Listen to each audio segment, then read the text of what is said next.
va a caer un imperio occidental y no tiene sustituto. ¿Vale? Va a ser sustituidos por un gran hegemón oriental. Esto es una situación inédita y fascinante.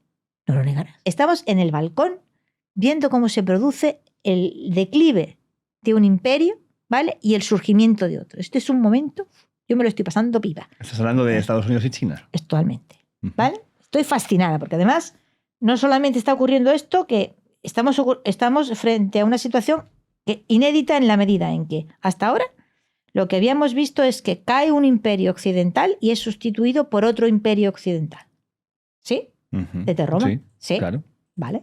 No. Lo que está ocurriendo ahora no había ocurrido nunca. Pero los persas, por ejemplo, ¿no tuvieron un imperio bastante grande y bastante Sí. Eso es la teoría del traslato imperi, que es fascinante, ¿vale? Que aparece en varios autores clásicos, en la que se explica, digamos, que desde el imperio se está dando la vuelta. Es decir, el imperio como gran hegemón de poder político, controlando una gran cantidad de territorio, empieza ahí y se va trasladando a los griegos, hacia los romanos. O sea, dices que el persa sería como el primigenio. El más antiguo, ¿vale? Digamos, en el creciente fértil aparecerían los primeros y luego se produce una traslación. Es muy bonita la teoría, aparece en Zoroastro. Parece que los primeros grandes imperios son más hacia el oriente y se va produciendo esa traslatio imperi. Fíjate, la traslatio imperi que va hasta el mundo hispano, o sea, el hispano-español, Hispanoamérica, Hispano-Europa. Sí. Luego se produce esa traslatio va al norte atlántico, de Europa y de América, y ahora ese imperio sigue girando y se va hacia... Es bonita la imagen.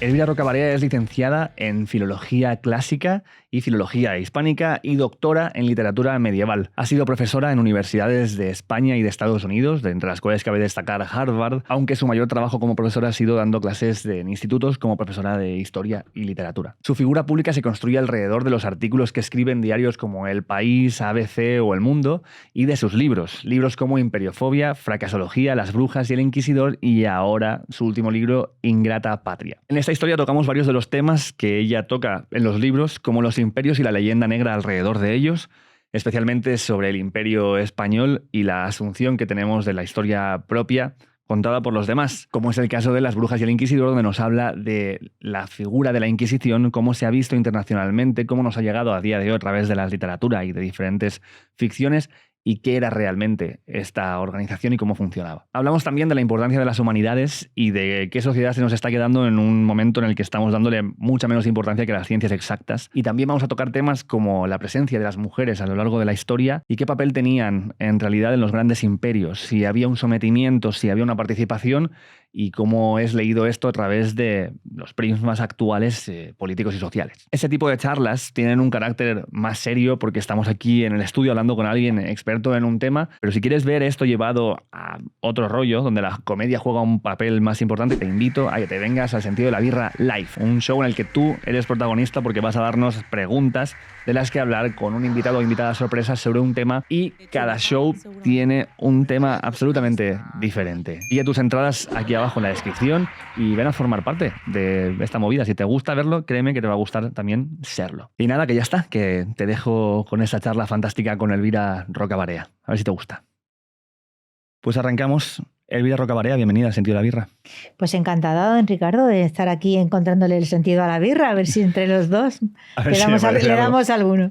¿Tú cuál dirías que es el periodo histórico que tenemos todos de uso diario, ¿no? Que no es que nos refiramos todo el rato, pero que lo tenemos más o menos presente, que podemos tener más confusión? O varios, si no solamente es uno. Bueno, yo creo que, a ver, la historia como presencia ha ido a menos en las últimas décadas de una manera muy notable. Quise desde el gran deseo homo historicus del que hablaba Ortega, ¿no? Cuando la historia se transforma en el casi sustituto de la religión o en una búsqueda del sentido de la vida humana a través de la historia, que es esa parte última del siglo XIX y parte del siglo XX, eso ha quedado arrasado por un presentismo que desde los años 60, 70 ha ido a más hasta alcanzar unas cuotas delirantes. Entonces, yo creo que la La presencia de la historia en la vida cotidiana, en la vida humana, ha ido a menos en las últimas décadas, hasta trastornarse por completo. Es decir, que no te puedo decir qué momento de la historia tenemos más presente, porque creo que ninguno.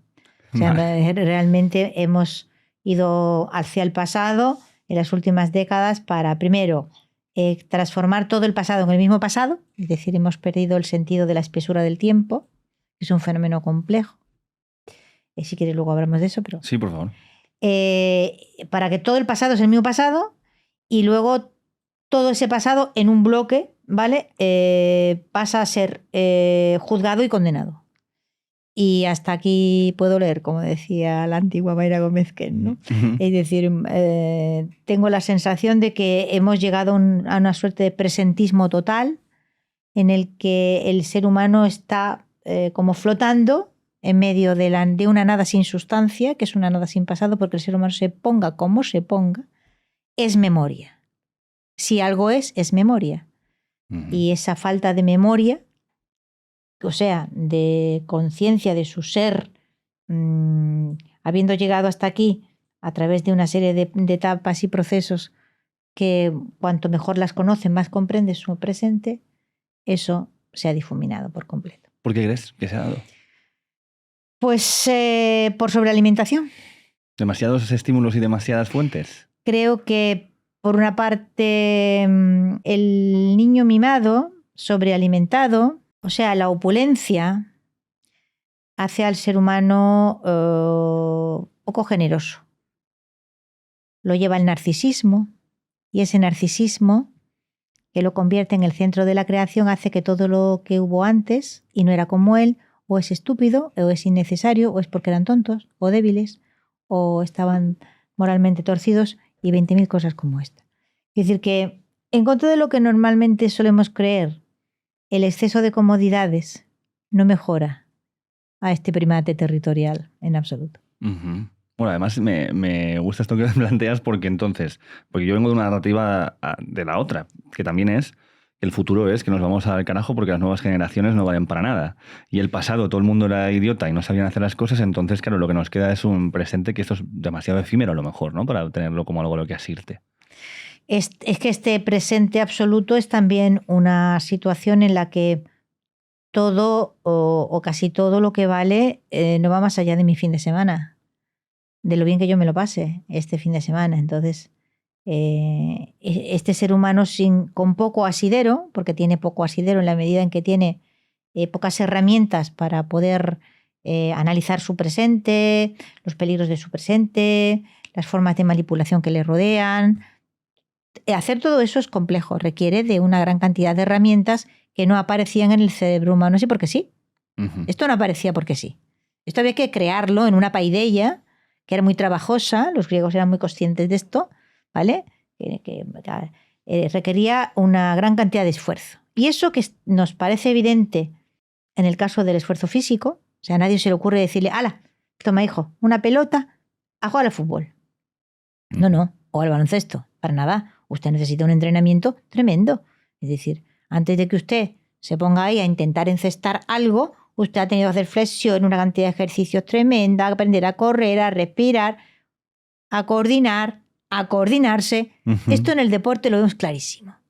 Pero oye, no resulta que como decían los medievales, con las artes liberales, o sea, las herramientas de estudio, no. Se supone que esto como que tiene que aparecer floreciendo en el cerebro humano, así porque sí, sin esfuerzo ni trabajo. Claro, esto es un disparate horroroso. Esta es una burra que ha vendido la pedagogía y esa burra está muy mal vendida, porque resulta que es que el esfuerzo es tremendo, tan grande o más que el esfuerzo físico. Ese presuponer que el ser humano, simplemente porque sí, o con unas recetillas por aquí o unas recetillas por allá, va a ser capaz de dominar las matemáticas, la biología, la filosofía. No. Esto hay que currárselo muchísimo y cuesta un trabajo tremendo.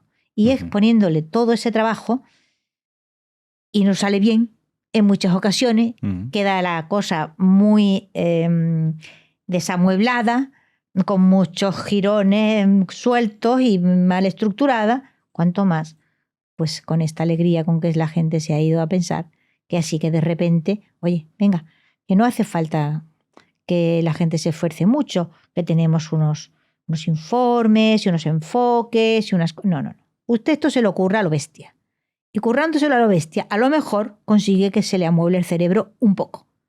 Si no se le ocurra a lo bestia, le puedo asegurar que lo que le van a quedar son jirones de conocimiento. Y ahora estamos en esto, en los jirones de conocimiento.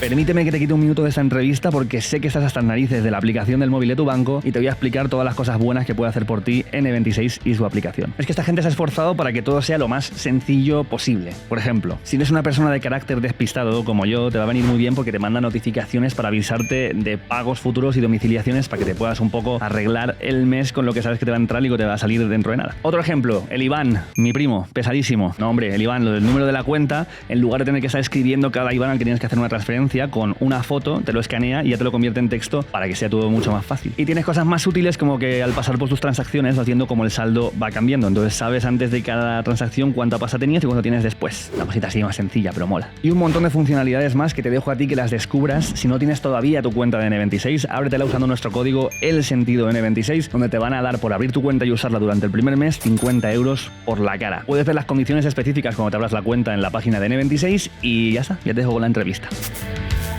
Ya en el tiempo histórico de mi vida, yo he sido profesor de instituto durante muchísimos años, he visto cómo se pasaba de que un alumno podía leer Trafalgar de Benito Pérez Galdós.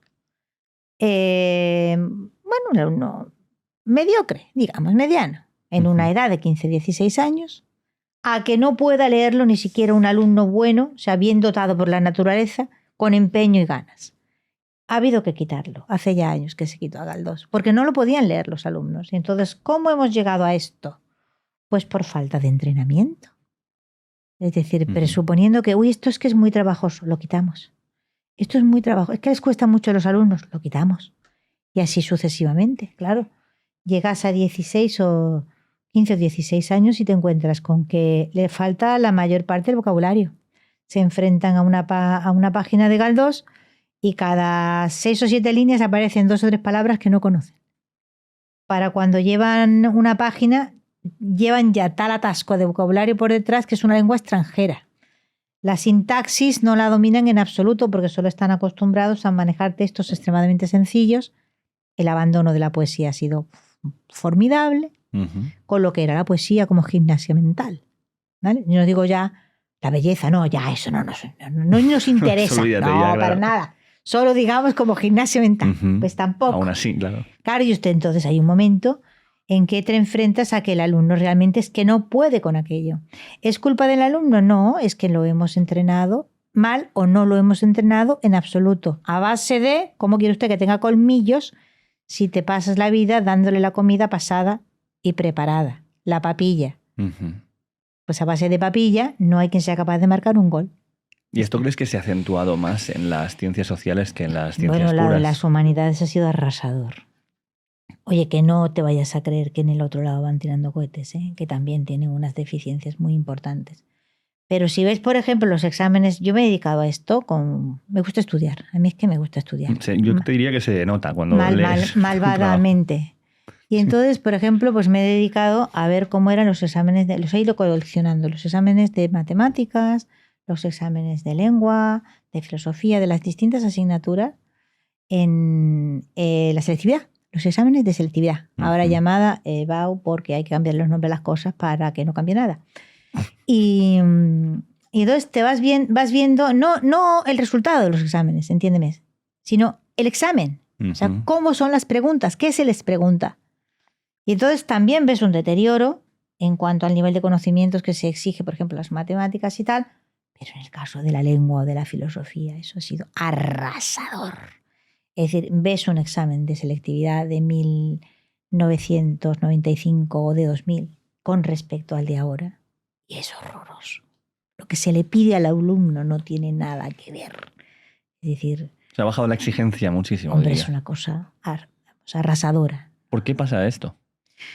Bueno, pues porque se ha considerado que en líneas generales, digamos, el dominio de la escritura, es decir, la lectoescritura, pues simplemente con que uno supiera juntar letras y tal, pues era suficiente. Claro, esto no es así, es decir, Cualquiera es capaz de decir, si va usted al bufete, suba al tercero. Bien. Y le da el botón. Hasta ahí bien. Pero esto era mucho más complejo. Es que esto era mucho más complejo. El dominio de la escritura suponía que una persona era capaz de expresar por escrito aquello que pensaba. La realidad es que ahora la mayor parte de los alumnos que tú tienes en la universidad no saben expresar por escrito aquello que piensan. Pero si están con los mensajes todo el día, ¿no? O sea, uno diría, joder, pues escriben un montón. Sí, bueno, pero eso es suba al tercero que hay un bufete. Más allá de eso, la construcción de pensamiento complejo, de pensamiento abstracto, sofisticado, requería de meter en ese cerebro una gran cantidad, no de información, sino de conocimiento, que es que hemos confundido las churras con las merinas, ¿vale? Esto de que vivimos en la sociedad de la información, no. La sociedad de la información consiste en almacenar cosas que más o menos ustedes pueden tener ahí amontonadas. Para que un cerebro humano sea capaz de construir conocimientos, tiene usted que seguir un proceso distinto. Es evidente que necesitamos información, pero usted también tiene que enseñar a ese cerebro a pensar con esa información. ¿Vale? Y esto ya no es lo mismo. Pero esto entonces estaríamos hablando aquí de una especie de negligencia, hay una mala intención de vamos a hacer a la gente idiota, nos estamos convirtiendo todos como sociedad en un poco menos exigentes que nosotros mismos y esto es un devenir. O sea, ¿cuál sería tu análisis de esto? Yo tengo una amiga que se llama Génesis, que ha sido profesora de mi instituto muchísimo tiempo y le gusta utilizar la expresión genocidio cultural. Yo he sido siempre muy poco amiga de las teorías de la conspiración, porque creo que la vida humana y el devenir humano es mucho más azaroso que todo eso, ¿no? Lo que ocurre es que cuando encontramos algo que en principio parece bueno, no nos damos cuenta que con ese algo viene detrás otro montón de cosas que a lo mejor no lo son, ¿no? O sea, por poner un ejemplo así a lo bestia, ¿no? Pues es una cosa muy terrible las guerras, ¿no? Pero la verdad es que de la Primera Guerra Mundial pues salió el reloj de pulsera, las conservas, fíjate tú la de hambre que han quitado, y un montón de avances en la medicina. O sea que es que no damos un paso para adelante sin que ese paso para adelante no venga con una retranca que normalmente no la tenemos en cuenta, ¿no? Y claro, yo sigo pensando, como te dije antes, que la opulencia pues lleva fenómenos de narcisismo que son muy perjudiciales socialmente, ¿no? Y ahora mismo pues lo que nos enfrentamos es a qué modelo de ser humano queremos. O sea, porque es evidente que el modelo humano que está vinculado al desarrollo de la escritura a lo largo de milenios, en realidad está haciendo crisis completamente. Y entonces, ¿cómo va a ser una sociedad humana en la que vive el módulo humano medio? Va a ser un ser que no tiene memoria, ni domina tampoco la escritura en su sentido profundo, pues es inédito. Porque o sea, las sociedades llenas de analfabetos, esto estaba así desde siempre, no pasaba nada. Porque el ser humano tenía memoria, funcionaba con una herramienta formidable, que era una memoria potenciada desde la infancia y que era capaz de retener gigantescas cantidades de información. Es decir, tú piensa, por ejemplo, piensa en el Quijote, ¿no? Esa venta de Juan Palomeque en la que la gente se reúne y escucha esas novelas italianas. Las putas, ¿sabes? Los arrieros, analfabetos todos, pero las escuchaban y las entendían. O sea, que tenían una cantidad de vocabulario muy buena, normalmente asumida a través de los sermones, de la predicación, de la iglesia, que era una fuente de conocimiento que colocaba a la gente en el mundo, es decir, que les hacía situarse a través de la oralidad, ya sea a través de la que se aprendía, que esta era la más, digamos, sofisticada, ¿no? Pero la gente estaba en el mundo y no se perdía. Sabía que estaba leyendo una novela italiana, sabía dónde estaba Italia, o sea, sabía muchas cosas. O sea, que ahí venía una gran cantidad de información, de conocimiento que se tenía. La memoria ejercitada desde la infancia sin el apoyo de la escritura se desarrollaba como un músculo que estaba constantemente funcionando. La situación inédita ahora es la carencia de lo uno y de lo otro. Es decir, la memoria de pez, ser humano sin memoria, prácticamente la memoria es el momento presente, no hay más, no hay más espesura. Eso sí es inédito. Y también prácticamente sin un dominio de la escritura, de esa gran herramienta que suponía que con disciplina, ¿vale? Pues esa corriente del pensamiento confuso la ponías en orden. Para poder escribir había que poner en orden el pensamiento. Es que sí o sí o sí. Entonces, todo eso eran dos gimnasias, oye, que estaban constantemente ahí. Ahora estamos en la situación inédita de, bueno, a ver lo que pasa ahora. Yo no tengo una bola de cristal, no sé lo que va a pasar. Lo que veo no me gusta nada, pero sospecho que porque soy ya muy vieja y estoy muy acostumbrada pues, a un mundo en el que la lectura, la escritura es importante. Yo he estudiado clásicas para más Inri, como te he dicho antes, con lo cual pues arranqué las murallas de Troya y ya me entenderás que lo que veo a mi alrededor no me simpatiza demasiado. ¿Tú dirías que para poder pensar entonces en profundidad y para poder desarrollar el pensamiento crítico, la escritura es necesaria? Pues la escritura es que es una domesticación del pensamiento, de un pensamiento que va fluido y que va sin orden. Para poder escribir uno tiene que poner orden en las palabras, orden en la sintaxis y todo el crecimiento, digamos, de nuestro vocabulario abstracto, que es contra natura, es decir, es vocabulario creado a partir de las cosas naturales. ¿De dónde sale la palabra materia? De la palabra madera. Es decir, hemos ido desarrollando sentidos nuevos, abstractos, más sofisticados, más complejos, menos pegados a la realidad tocable, a partir de esa realidad tocable.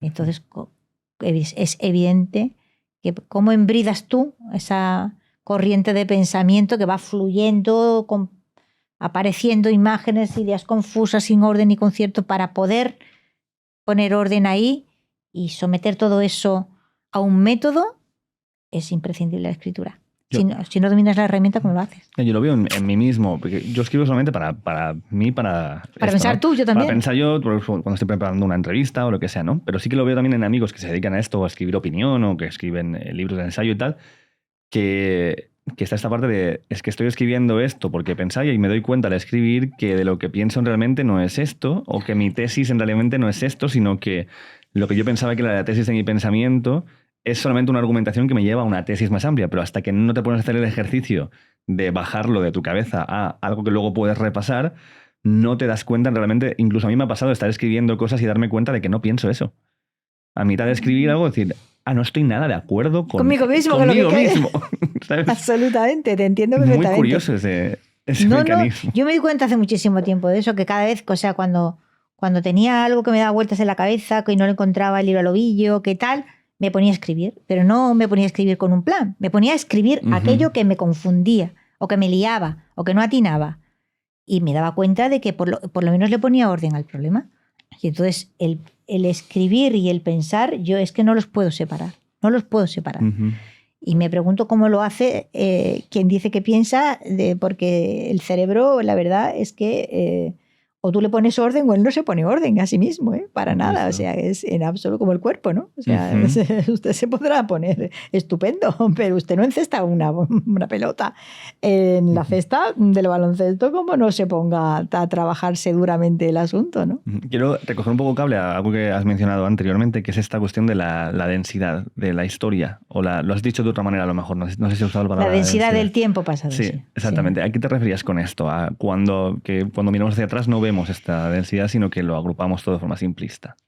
Mira, parece que pues, hay una cierta acuerdo ahí en los que estudian los procesos, las ciencias cognitivas y tal, que el ser humano a partir de 12 años hay ciertas cosas que ya no las asimila. Por ejemplo, no asimila el sistema decimal. Lo puede aprender más tarde con fatigas y medio manejarlo, pero asimilarlo interiormente de forma que pueda ante cualquier situación aplicarlo de una manera natural, no, a partir de esa edad ya no puede. Y el tiempo, el pasado extenso, es también una creación artificial. del cerebro humano. Es decir, el ser humano conceptualiza el presente y el pasado. Presente, ahora, el pasado, todo lo demás. Pero el pasado con espesura, es decir, saber distinguir qué diferencia hay entre hace 2 siglos y hace 5 y ser capaz de conceptualizar eso. A partir de una cierta edad ya no puede hacerlo. O sea, todo va a un saco que es el pasado. Punto.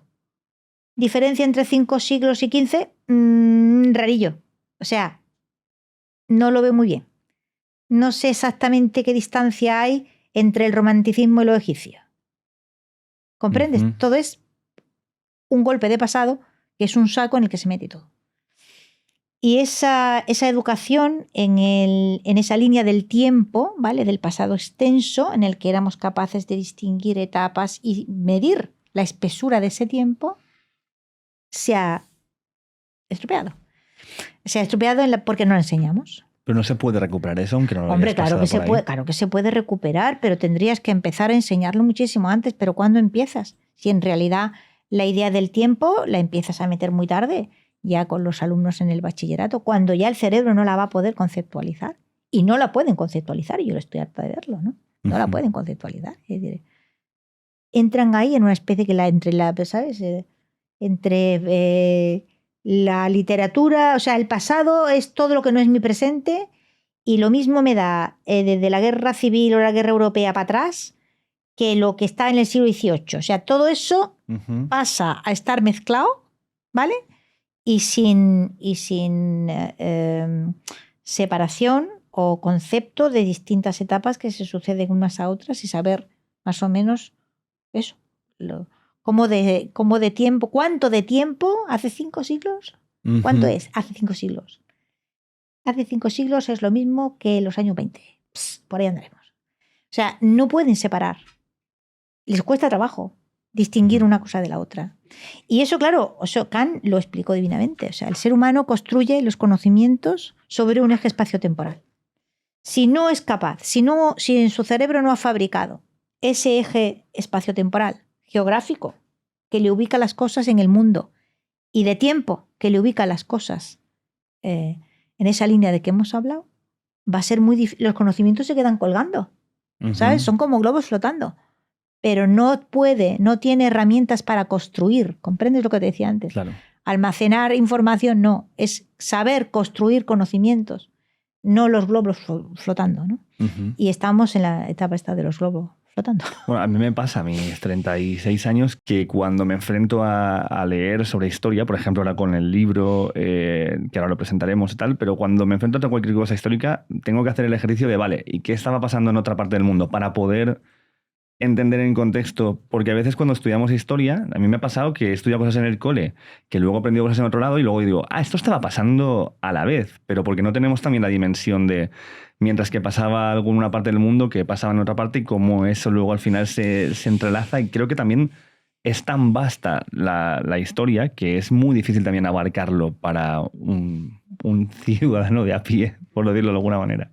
Sí, pero se ha perdido muchísimo en cuanto a lo que eran los conocimientos fundamentales. O sea, tú hablas con gente de una cierta edad, yo ya también la tengo, pero que a lo mejor no tiene más que la formación primaria y qué tal, y son muy capaces de colocarte en el tiempo los acontecimientos, ¿sabes?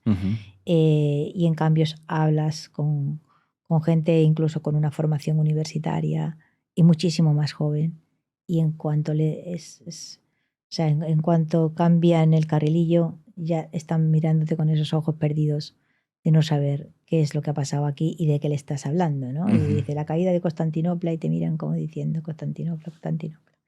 Esto era la antigua Roma, ¿esto dónde era?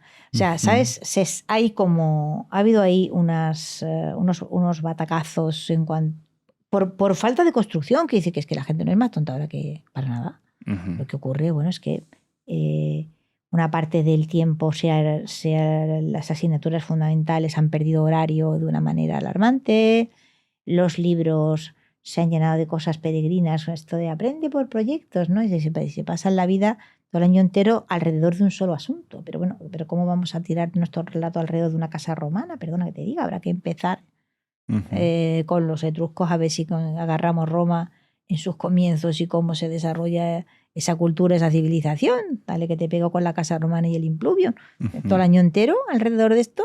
En fin, ¿sabes? O sea, de pronto unas focalizaciones, o sea, la filosofía entera focalizada en 3 o 4 autores, que digo, 5 o 6, y digo, pero horrorizada estoy con mi hijo, digo, pero no estudiamos Spinoza. Pues no, o sea, han pasado de Descartes a Ortega sin Spinoza. Yo, ¿sabes? Me da horror, digo, pero estos saltos, o sea, es que simple y llanamente lo que queda ahí son, ¿sabes? Como imágenes petrificadas. ¿Cómo van a ver la historia o la filosofía como un proceso en el que han ido engendrándose unos sistemas a otros y dando lugar a nuevas situaciones, a nuevos planteamientos? No pueden de ninguna de las maneras tener una visión de la historia, de la filosofía, perdón, que sea más o menos, pero no voy a decir integradora o tal, pero mínimamente coherente. Lo que aparecen son, ¿sabes? Como 4 fuegos artificiales, uno aquí, otro allí, sin conexión ninguna entre sí. O sea, globos flotando. Eso no puede generar conocimiento. Eso pues generará, no sé, de 4 ideas ahí flotantes, pero una visión que te permita a ti, si te gusta la filosofía, meterte tú mismo en el carril, ¿sabes? Y saber dónde vas en esa corriente que comienza para nosotros pues con los presocráticos. ¿Cómo se va a meter ahí? Sí, para empezar, la palabra presocrático queda es una palabra. La mayor parte de ellos no los han estudiado. Saltan de golpe, ¡pum!, y van a Aristóteles. Fin. O sea, como si Aristóteles surgiera así, ¡hala!, de repente. Pon otro salto cuántico, ¿vale? Y se van a Santo Tomás. Con lo cual, bueno, en fin, es una cosa pavorosa, vamos. Que yo ya a estas alturas digo, más daño que beneficio hace esto, creo. Me da la impresión. Tú dirías, o sea, más daño hace la forma en la que se enseña. Pues no lo sé, no quisiera tenerme que opinar, Claro. pero a veces me da esa sensación, ¿no? Como que digo, pero es casi, bueno, pues por lo menos vamos a dedicarnos a estudiar poesía y por lo menos el sentido, ¿sabes?, de las palabras y la belleza de las palabras. Algo haría por el cerebro humano en cuanto a ampliarle los horizontes, pero tal y como está esto planteado, esto es un disparate. ¿Pero tú crees que se puede llegar a entender qué es lo que ha ocurrido en la filosofía europea en el siglo XIX sin pasar por Spinoza? Yo qué sé. Pero, por ejemplo, tu acercamiento, cómo tú llegas a la historia, entiendo que es a través de la filología, a través o por lo que he visto dentro de tu formación, ¿no? Como a través del lenguaje y de cómo cómo desarrolla el lenguaje y cómo sirve el lenguaje para contar la historia. Mira, yo estudié clásicas porque tenía claro que si quería entender el mundo en que vivía, había que empezar por ahí. Y entonces, como siempre me ha interesado irme a las fuentes primarias, o sea, digo, si no domino el latín y el griego y puedo acercarme a las fuentes primarias de nuestra cultura, a lo mejor no me entero nunca de nada. Y por eso lo decidí. Y bueno, aparte porque me parece maravilloso. O sea, el griego es maravilloso, el latín es como lenguas, ¿no? Como lenguas muy trabajadas. Ahí vamos. O sea, lenguas en las que han tenido un proceso de cultivo tan largo, de tantos siglos, tienen una gimnasia, ¿sabes?, en la sintaxis, en el vocabulario, en algo extraordinario, ¿no? Y no me he arrepentido nunca de esa decisión. Yo tomé la decisión de estudiar clásicas con 15 años, creo. Y realmente nunca me he arrepentido de ella, ¿no? Y creo que sigue siendo... no tengo nada claro, vaya, que partes de las fatigas por las cuales está pasando ahora mismo la sociedad occidental no tenga que ver con el hecho de haber abandonado las humanidades y lo que ha sido nuestra formación tradicional durante más que siglos, milenios, ¿no? Que nos ha dejado desfondados. Pero tú qué dirías porque luego cuando entras en filología y es ahí donde haces como la gran parte de tu carrera de estudio, sí. ¿Qué nos enseña la lengua y la forma en la que la usamos y evoluciona sobre nuestra historia? A ver, primero, para el español, si sabes latín, sabes mucho más. Es decir, comprendes muchísimo mejor tu lengua y cómo se ha formado y que esos son procesos fascinantes. Luego, la otra gran cuestión para mí es es el aprendizaje a leer documentos, es decir, la paleografía, que me interesó muchísimo, que era otra vez el acercamiento a las fuentes primarias. Es decir, bueno, pues yo me leo un libro de historia y me creo lo que un señor me dice, pero si me puedo acercar a los documentos y aprendo a leerlos. Y eso he dedicado muchísimos años a la edición de manuscritos, que es un trabajo latoso y muy pesado, poco brillante, ¿sabes? Porque es una artesanía, a fin de cuentas, es una artesanía el aprender a leer documentos. Pues yo mi tesis la hice sobre un texto latino de en torno a 1200. El desciframiento de eso pues es una cosa, te puedo asegurar, muy latosa. Y entonces tiene pocos voluntarios. Con lo cual, pues cuando ya te manejas medio te das cuenta de que en realidad la mayor parte de los trabajos que se publican están basados en trabajos anteriores, que en algún momento alguien fue un archivo. Esa es claro. la puñetera verdad. Y entonces ya aprendí muy bien a manejarme en esos vericuetos y a ver quién era el primero y por dónde había tirado. En líneas generales, pues te encuentras con muchísimos historiadores que no se han sentado nunca ni han tenido los ojos hinchados del polvillo. Gracias. Que sueltan los documentos, y si les colocas un texto delante, pongamos letra procesal de 1650, no sabrían ni lo que hacer.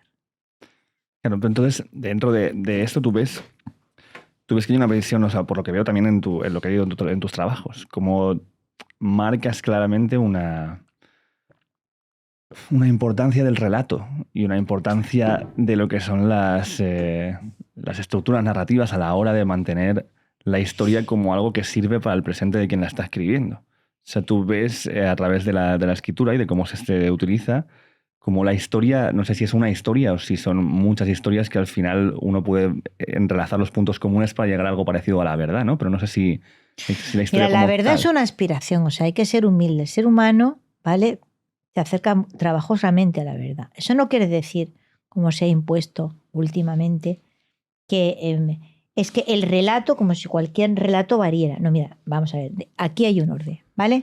Si tiras un huevo contra el mármol a 1 metro de altura, huevo se rompe. Está claro, ¿no? Eso es una verdad más o menos objetiva. O sea que dentro de nuestras limitaciones, algunas cosas las sabemos. La historia es compleja en cuanto a que todos los factores que intervienen en un proceso nos es muy difícil tenerlos todos en cuenta. Valorar en qué medida uno afecta más que otro en cuanto a causas también nos cuesta. ¿Hasta qué punto no es un fenómeno circular en el que unos factores intervienen sobre otros y otros sobre otros y otros sobre otros y te generas estás en medio de una espiral que te cuesta mucho trabajo cortar por dónde arranca esto? También. Todo eso hay que tenerlo en cuenta para ser honrado. Y no decir, esto es la verdad total. Oye, yo, honradamente, digamos, dentro de lo que he podido investigar y conocer y después de darle 20.000 vueltas, esto es lo más que yo me he podido acercar a esta verdad. Hasta ahí. Ahora, esto no quiere decir que cualquier cosa valga, ¿no? Como se ha impuesto últimamente esto del relato, que si no es el relato A, será el relato B y todo puede convivir unos con otros. No, partimos de que, bueno, aun cuando, como decías, Hasser, es difícil acercarse, pero el horizonte está ahí. Ahí hay que intentarlo honradamente, ¿eh? Yo lo intento honradamente. Pero ¿cómo hace? Esto para mí es la parte que yo creo que yo vería más difícil de hablar de historia, ¿no? Escribir sobre historia o investigar sobre historia, que es cómo identificar los sesgos que yo puedo tener sobre un periodo concreto que modifican la visión del presente en el que yo estoy, el cual está sesgado también, es inevitable, ¿no? No sesgar tu realidad, pero cómo se hace para evitar esos sesgos en pos de encontrar algo lo más parecido posible a una verdad, me guste o no me guste, sea más cómoda o sea menos cómoda. A ver, ahí en esos sesgos hay que tener en cuenta también las inclinaciones que uno tiene, o sea, sus curiosidades personales, a las cuales uno difícilmente puede vencer. Yo, por ejemplo, le tengo un sesgo a los ciclos largos, o sea, una inclinación. ¿Que por qué? Pues no lo sé. En última instancia, estas cosas a uno se le escapan. O sea, ¿por qué yo en segundo de BUP aparece la Ilíada y la Odisea en mi vida y digo, ya está, en mi casa, esta es mi casa? No lo decidí, estas cosas en última instancia no se deciden. O sea, te aparecen en el cerebro y no sé por qué. Entonces yo le he tenido una inclinación a los fenómenos de ciclo largo, pues no sé por qué, en la historia. Es decir, el hecho de que a veces los árboles no dejan ver el bosque.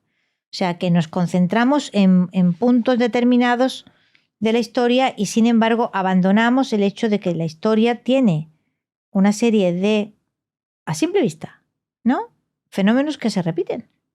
Uh-huh. Sin necesidad de que uno ande investigando muchísimo, sino hay fenómenos que en la historia que se repiten, que tienden a repetirse, como ciclos.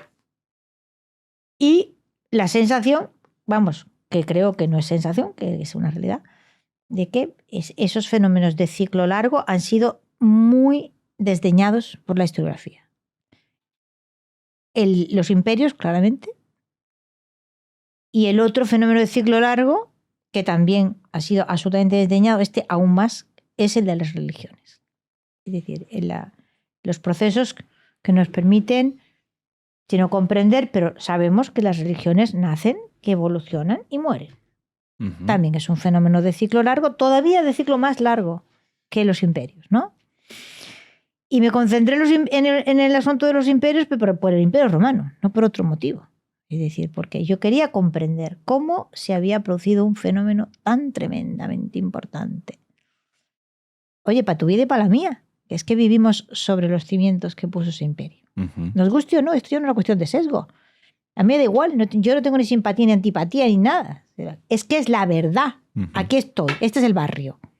Y aquí vivo. No. Está claro que en la India no vivo. ¿Vale? Vives en un territorio en el cual sucedieron unos acontecimientos que llevaron a ser... No, es como cuando dice, no, yo no soy católico. Usted no ha nacido en un país sintoísta. ¿Está claro? El hecho de haber crecido en un territorio cristiano y cristiano católico le ha afectado, quiera usted o no. Puede ser practicante o no, pero a nivel tu moral está construida bajo eso. No creerá, eso da igual. Pero el hecho es que aquí estamos. Esto no tiene vuelta de hoja. Entonces, somos hijos de Roma, nos guste o no nos guste. Y yo quería entender ese fenómeno del Imperio Romano. Y eso me llevó a intentar comprender cómo habían funcionado o cómo se han construido otros imperios que en el mundo había habido. Y te das cuenta que es un fenómeno recurrente en la historia de la humanidad, desde sus inicios, al que la historiografía no le ha prestado prácticamente atención. ¿Cómo? ¿Cómo ocurre eso? Si realmente son los fenómenos más grandes, que más longevos, a los que más población, que afectan a más población. Es decir, ¿cómo no hemos desarrollado una teoría de los imperios siquiera? ¿Sabes? Una imperiología. Por muy precaria que fuera.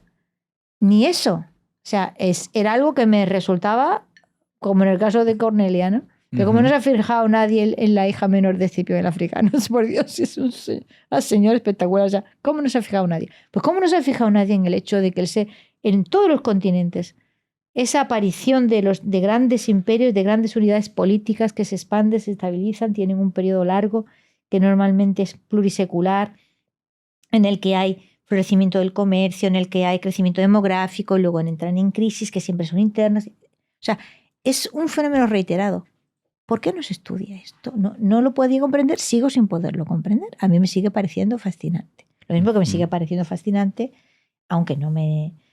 A ver, que escribo para mí, pero no he llegado a ningún sitio y por lo tanto ahí estoy atascada, dándole vueltas. El fenómeno de las religiones, o sea, cómo que son los ciclos más largos, o sea, los ciclos de nacimiento, desarrollo de las religiones y muerte de las religiones. Ese está abandonado total. Pero el de los imperios también. El de los imperios en unos niveles de conceptualización verdaderamente menesterosos. Es decir, ¿cómo usamos la misma palabra para decir imperio napoleónico e imperio romano? Pero usted, imperio napoleónico es un fenómeno generacional que se agota en sí mismo y no tiene mayor trascendencia. Imperio romano le pone las bases a una civilización que a trancas y barrancas está aquí en pie todavía, ¿vale? 2500 años después. Entonces, no. ¿Cómo estamos usando en la historiografía? No hablo de la lengua corriente. No vamos a andar diciendo a la gente, ¿usted qué especifica? Claro. No, pero en la historiografía, ¿cómo no hemos desarrollado ni siquiera un mínimo vocabulario, ¿sabes? Con precisión. O sea, en esos niveles menesterosos estamos a la hora, ahora mismo que estamos en el balcón viendo cómo se produce el declive de un imperio, ¿vale? Y el surgimiento de otro. Este es un momento, yo me lo estoy pasando pipa. ¿Estás hablando de Estados Unidos y China? Actualmente, ¿vale? Estoy fascinada porque además no solamente está ocurriendo esto, que estamos frente a una situación inédita en la medida en que hasta ahora lo que habíamos visto es que cae un imperio occidental y es sustituido por otro imperio occidental. ¿Sí? Desde Roma. Sí, claro. ¿Vale? No. Lo que está ocurriendo ahora no había ocurrido nunca, que es que va a caer un imperio occidental y no tiene sustituto. ¿Vale? Va a ser sustituidos por un gran hegemón oriental. Esto es una situación inédita y fascinante. No lo negarás. Como fascinante lo es. Pero los persas, por ejemplo, ¿no tuvieron un imperio bastante grande y bastante Sí. Eso es la teoría del traslato imperii, que es fascinante, ¿vale? Que aparece en varios autores clásicos, en la que se explica, digamos, que desde el imperio está dando la vuelta. Es decir, el imperio como gran hegemón de poder político, controlando una gran cantidad de territorio, empieza ahí y se va trasladando a los griegos, hacia los romanos, o sea... dices que el persa sería como el primigenio. El más antiguo, ¿vale? Digamos, en el creciente fértil aparecerían los primeros y luego se produce una traslación. Es muy bonita la teoría, aparece en Zoroastro. Y luego aparece recogida incluso en Plinio, o sea, aparece en un montón de autores que la van enriqueciendo y completando, ¿no? Pero al principio aparece como una idea mítica casi, ¿no? Pero luego, digamos, los historiadores ya en plan Heródoto y tal, la van perfilando de una manera menos mítica y más racional, ¿no? El hecho de que, bueno, parece que los primeros grandes imperios son más hacia el oriente y se va produciendo esa traslatio imperii. Fíjate, la traslatio imperii que va hasta el mundo hispano, o sea, el hispano-español, Hispanoamérica, Hispano-Europa. Sí. Luego se produce esa traslatio al norte atlántico, de Europa y de América, y ahora ese imperio sigue girando y se va hacia... Es bonita la imagen. Pero ¿cómo podríamos definir imperio para entender este fenómeno? Porque claramente está la palabra, ¿no? Por lo que decías tú, ¿no? De Napoleón y tal, es como decir, vale, cualquiera que se nombre emperador ya tiene un imperio, ¿no? Ya. Pero entiendo que esa no es tu definición. Entonces, ¿a dónde vamos cuando hablamos de imperio en tu caso? Vamos a que hay que distinguir claramente imperio de lo que es una expansión. ¿Vale? Es decir, todo imperio comienza como una expansión. Hasta ahí sí. Pero no toda expansión termina generando un imperio. Entonces hay que distinguir distintas clases de expansiones. Esto lo podemos ver de una manera más o menos, muy evidente. Pero ahí vivimos en un mundo de confusiones. El primer mundo de confusiones lo provoca el colonialismo, con que la gente cree que, bueno, el fenómeno de expansión que se produce en el siglo XIX, que llamamos colonialismo, genera imperios. No. Te pongo un ejemplo muy simple. La expansión de Rusia, que tiene lugar como consecuencia de la Segunda Guerra Mundial, ¿es un imperio? Hombre, yo diría que no. No. ¿Es colonialismo? Tampoco sé si lo diría... Pues entonces tendremos que empezar aclarando con el vocabulario, ¿vale? Que toda expansión no genera un imperio ni necesariamente es de tipo colonial. Luego ya tenemos varias palabras en concurso, ¿vale? Tenemos expansión, tenemos colonialismo, vamos a ir distinguiendo. En el caso de los imperios, a mí me parece evidente que el imperio es una expansión, arranca con una expansión, puede desencadenarla un montón de circunstancias, pero arranca con una expansión como otras. Sin embargo, lo que la singulariza es que se estabiliza con el tiempo y es longeva.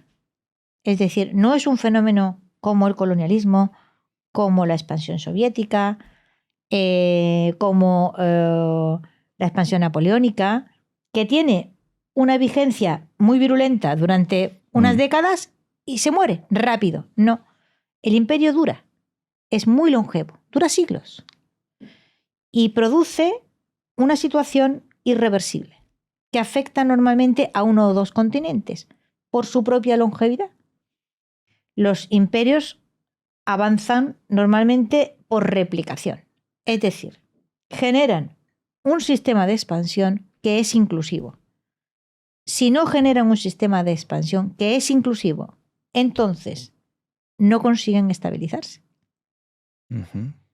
Y de esa inclusividad se deriva su irreversibilidad. Es decir, producen una situación nueva en la medida en que mezclan, trasladan conocimientos, técnicas, gentes, lenguas, muchos sustratos, diferencias de sustrato, generando una gran coine que conviven con todas esas diferencias de sustrato. Eso es el Imperio Romano. Eso luego lo fue más tarde el Imperio Hispano-Español, como lo queramos llamar, tenemos un problema con los nombres siempre. Lo ha sido Rusia en el territorio de su expansión, no lo consiguió al modo soviético, pero hasta el momento presente lo ha mantenido en lo que es, digamos, el territorio de la Rusia histórica al día de hoy. Y otros casos más que te podría decir. Entonces, creo que esas características, digamos, la longevidad, el avance por replicación, todos los imperios terminan siendo policéntricos. Es decir, van de un punto concreto desde el que se expanden, pero luego generan nuevos centros, ¿vale? Que terminan siendo tan importante o más que el punto a partir del cual se originara. Tienes Roma, sale de Roma, ¿no? Pequeña ciudad del Lacio, pero Roma genera otras Romas allá por donde va. Tremendas provincias que generan también grandes capitales que replican el modelo de Roma una y otra vez, ¿no? Así en su momento avanzó el Imperio Español también, generando ciudades y avanzando por replicación. Cualquiera de las grandes capitales virreinales era más importante que Madrid, más grande que Madrid y más rica que Madrid. Durante muchos periodos sí, de hecho había momentos que estaban en pobreza. Totalmente, En la o sea, península, se iban ¿no? los españoles a Italia, iban a la capital del virreinato de Nápoles, o sea, Nápoles, las dos Sicilias, iban a Nápoles y caían allí rendidos, porque Nápoles era al lado de Madrid. Pues qué te digo de lo que era Ciudad de México, ¿no? En su momento, ¿no? O Lima, tal, o sea, eso hay que, todo ese fenómeno complejo del avance por replicación y luego todos los imperios se mueren hacia el interior. Es decir, a partir de un proceso de crisis interna que los debilita, y luego viene un agente exterior, ¿sabe? Como cualquier organismo debilitado, te da una gripe y te muere. Pero luego se aprovecha esa debilitación para ese proceso de debilitamiento interno es anterior.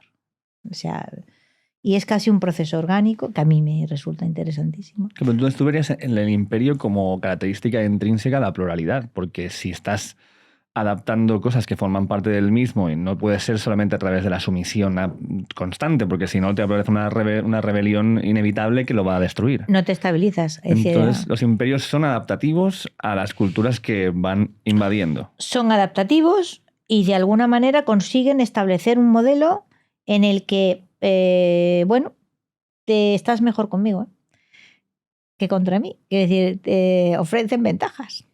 Y esa ventaja... Mira, yo no tengo nada claro, por ejemplo, de vueltas, y sigo dando vueltas. Que hasta cierto punto los imperios no son un fenómeno biológico. De nuestra forma de estructurarnos, dices. No, yo es que creo que la historia humana, como el ser humano es tan soberbio y tan idiota, ha tendido a desdeñar los factores meramente naturales, puramente biológicos, que intervienen en la evolución de nuestra historia. ¿Entiendes? El clima, las epidemias, y que somos un primate territorial por muy temprano que nos levantemos. Entonces, no tengo nada claro que, siendo la tendencia natural del hombre por pura lógica, la endogamia, es decir, el cerrarse en grupos, chicos, en el que todos se conozcan a todos o todos estén vinculados unos a otros de una manera cercana, es muy fácil cohesionar esto. Esto es una característica del Homo sapiens desde el principio, ¿no? Desde luego. Lo hace fuerte y le permite colonizar la Tierra. Ahora, esa tendencia a la endogamia y al grupo cerrado fuertemente jerarquizado, ¿vale? Muy compacto, es antibiológica. Es verdad, aparecen mutaciones, ¿no? Y aparecen como cuestiones. Es antibiológica. Sí. Entonces, yo no tengo nada claro que la naturaleza de vez en cuando rompa, ¿vale?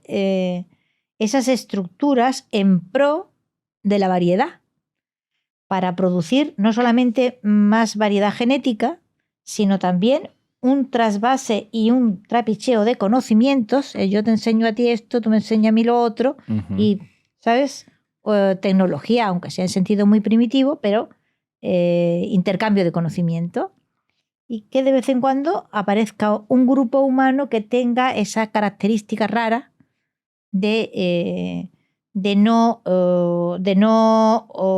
cerrarse necesariamente para sentirse fuerte, sino que, bueno, al revés, o sea, vaya a abrirse para sentirse fuerte. Y entonces no tengo nada claro que no haya ahí un componente, ¿sabes?, también que tenga que ver con la variedad genética. Le doy vueltas a esto, no te vayas a pensar que tengo una solución, pero de las muchas que intento encontrar, porque cada cierto tiempo aparece un fenómeno de este tipo, ¿no? Y siempre aparece, quiere decir, nunca hay un vacío, nunca hay vacío. Muere uno y nace otro. ¿Alguna ventaja le habrá encontrado la especie humana a que esto ocurra? Porque si no, no ocurriría, ¿no? Pero además también esto para mí viene ligado junto con una sucesión de dominaciones, de quien se ha adaptado mejor a un entorno y a un tiempo concreto, puede llegar a someter a alguien que no lo ha podido hacer tan rápido, aunque luego integre lo que esa población haya aprendido. Pero es que ese alguien que ha sido dominado ha dominado a otros. Esa es la idea. La idea del Edén feliz es falsa, ¿vale? O sea, esta idea, me lo preguntaba el otro día alguien y me hizo muchísima gracia, porque estaba yo diciendo que, hombre, si yo tenía que elegir entre vivir en Bailo Claudia, que no sé si la conoces, pero es una pequeñita ciudad romana que está muy bien excavada, muy bien conservada, en la costa andaluza, y vivir en Numancia, pues yo me voy a vivir a Bailo Claudia de todas. Que las calles están empedradas, que hay soportales, que hay unas fuentes magníficas con agua potable. Y entonces me decía este buen señor, si hubiera vivido pues le hubiera tocado ser esclava. Digo, usted presupone que siendo esclava, o sea, que siendo hispana y viviendo bajo dominio romano, me tocaba ser esclava. Está usted muy equivocado. Aun cuando no hubieran llegado los romanos, igual me hubiera tocado ser esclava. O sea, ¿por qué presupone usted que todo el mundo que había aquí, antes de que llegaran los romanos, era libre? Está usted presuponiendo muchísimo, ¿eh? La mayor parte de la población era esclava en todas partes. Esto es una tontería. Es decir, esta visión del Edén, en el que todos los pueblos eran libres y felices, es una tontería como una catedral. No ha existido nunca en ningún lugar. En ningún lugar. Los pueblos que había en la península ibérica, por concretar, era un estado de guerra permanente, en el que unos se conquistaban los unos a los otros, solo que las conquistas duraban muy poco, porque no se estabilizaban. Y esto significaba que hoy yo te esclavizo a ti y dentro de 10 años tú me esclavizas a mí. Lo cual significaba también una dificultad grande para que la población se estabilizara, la demografía no aumentaba, las dificultades para desarrollar vías de comercio estables eran enormes, porque era un estado continuo de guerra permanente, ¿vale? Son casi como antítesis, o sea, como el comercio y la oposición bélica, ¿no? Totalmente. Y entonces, claro, la idea feliz de que, bueno, es que llega el imperio y domina, no. En lo que había antes también dominaba, solo que eran pequeños poderes que se dominaban unos a otros y por lo tanto no generaban nunca una situación de estabilidad que permitiese un periodo de paz largo, que creciese la población, mejorar la demografía, las ciudades, el comercio, etcétera, etcétera. O sea, que esa idea estupenda de que es que llega el imperio y conquiste lo que antes había, era un Edén primordial en el que todo el mundo estaba feliz y contento, esto es una tontería como una catedral. Entonces, en el caso, porque vamos a entrar en la parte de la leyenda negra, que es a lo que te has dedicado 3 libros, al menos, que yo conozca. ¿Sí, no? ¿Más? Está Imperiofobia, Fracasología, sí. Y Las brujas y el inquisidor. Bueno, Las brujas y el inquisidor es una novela, realmente. Sí, pero igualmente yo veo, o sea, permíteme analizar esto como en Imperiofobia yo veo como lo que sería un ataque externo a una historia, en Fracasología una asunción de ese ataque externo como una narrativa propia, Y en Las brujas y el inquisidor veo una especie de reparación o de revisión de estas dos cosas anteriores. ¿A cuál crees que podría ser una lectura más inclusiva con visiones más contrastadas? No sé si decirlo de esta manera, pero igual me tira un triple también aquí, ¿eh? No lo sé, o sea, la historia de las brujas y el inquisidor vivió de don Alonso de Salazar, estuvo conmigo durante muchísimos años. Y si no la escribí antes, yo la descubrí leyendo el libro de Henningsen, El abogado de las brujas, que descubrí a don Alonso de Salazar. Y me fascinó él. Lo que pasa es que no le encontraba la estructura narrativa y no acertaba. No, y me estrellaba. Y entonces fíjate, mis hijos que han hecho la selectividad ahora, pues cuando eran pequeños nos alquilamos una caravana, me recorrí yo toda la zona de Navarra y toda la parte esta de ahí. A vueltas de intentar comprender la geografía del caso de Zugarramurdi, que es importante. Y, o sea que fíjate, yo tardo muchos años diría yo, en que me precipite la cosa y coge una forma. Y hasta que no lo veo, no lo veo. Y entonces ahí lo dejo, ¿no? Entonces, Las brujas y el inquisidor, yo le tenía un enorme respeto a don Alonso de Salazar, a lo que se sabe de él y a lo que no se sabe. Y no podía hacerle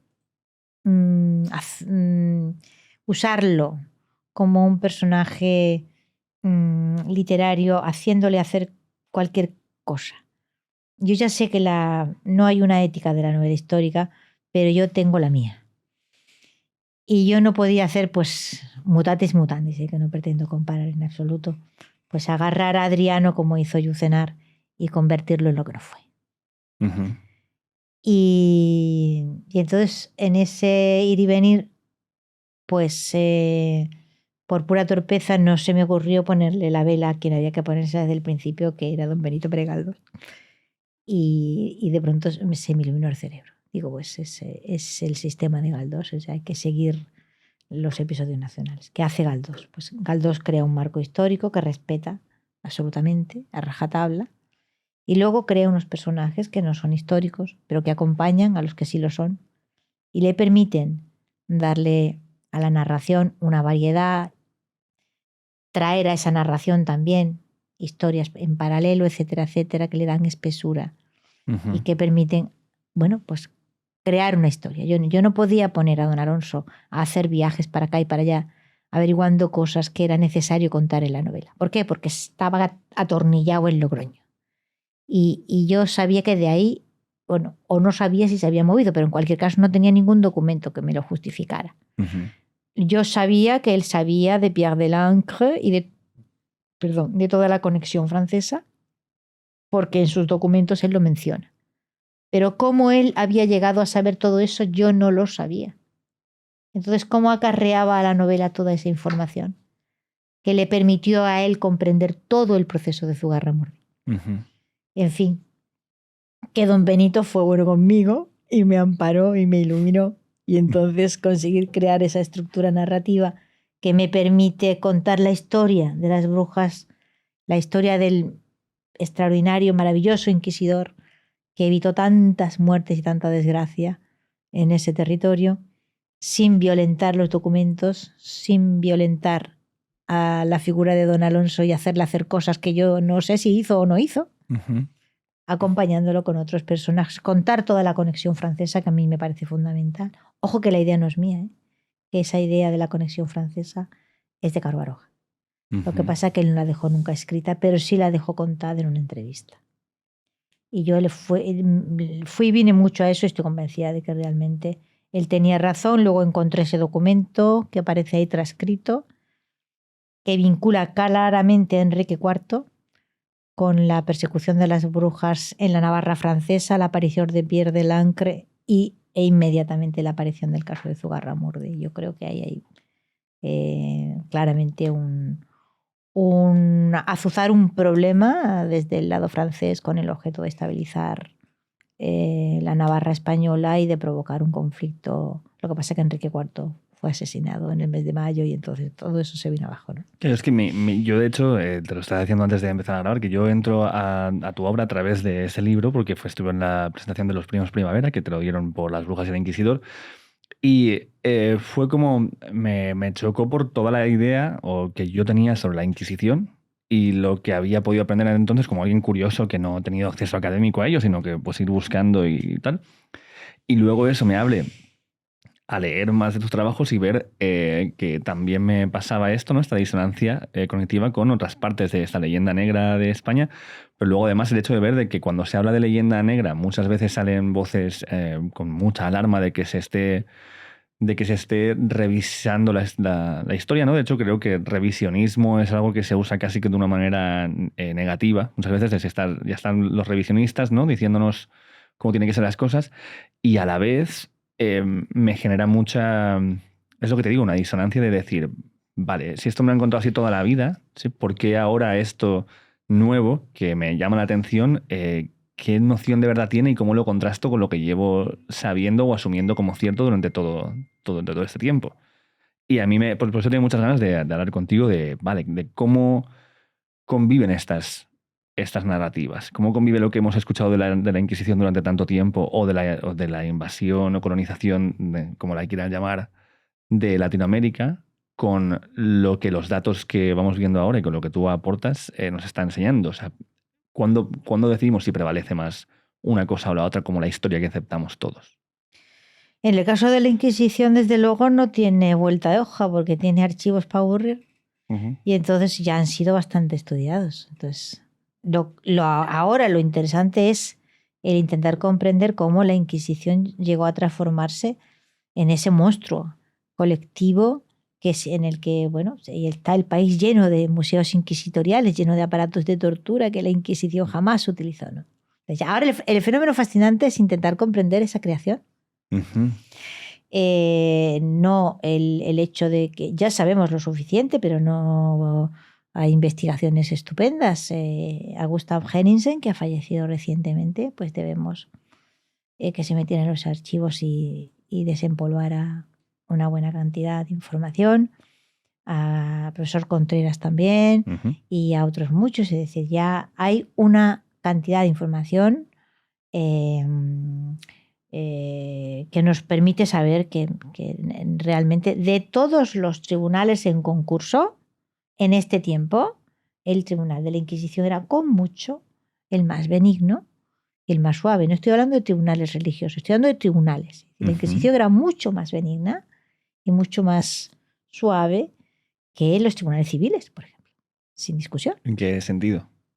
Hombre, la gente hacía el pino para que su caso terminara siendo un caso inquisitorial y no un caso de los tribunales civiles. Tribunales civiles, la práctica de la tortura era terrible, pero en todas partes. Es que este era el mundo, era así, ¿entiendes? Esto es que el mundo era así.